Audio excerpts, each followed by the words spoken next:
13 তারিখ খুনি হাসিনা আওয়ামী লীগ সরকার লকডাউন নামে বাংলাদেশে নৈরাজ্যের সৃষ্টি পায়তারা করছে।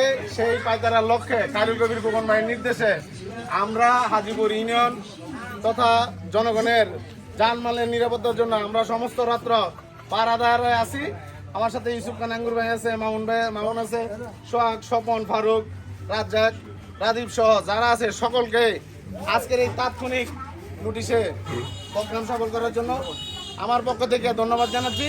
এবং খায়রুল কবির খোকন ভাই সার্বক্ষণিক সদরবাসীর মানুষের সেবায় নিয়োজিত আছেন। উনি সবার সুখে দুঃখে পাশে আছেন, উনি সব কিছু খোঁজ খবর রাখতেছেন। আর আগামীকাল কোনো দুষ্কৃতিকারী বাংলাদেশকে যাতে আবার নাশকতার দিকে নিয়ে যেতে না পারে, আপনারা সবাই সজাগ দৃষ্টিতে থাকবেন। আমরা আজকে রাত্র আছি, কালকে সারাদিনে আমরা বিভিন্ন পয়েন্টে গুরুত্বপূর্ণ জায়গায় আমরা অবস্থান করব। আপনাদের সকলের আপনারা আমাদের পাশে থাকবেন, পাশে রাখবেন। আপনাদের বিপদ আপদে আমার নেতা, আমার রাজনৈতিক অভিভাবক, বিএনপি যুগ্ম মহাসচিব নরসিংদী সদরের 1 আসন থেকে দানিশ শীষের মনোনয়ন প্রার্থী খায়রুল কবির খোকন ভাই আপনাদের পাশে আছে।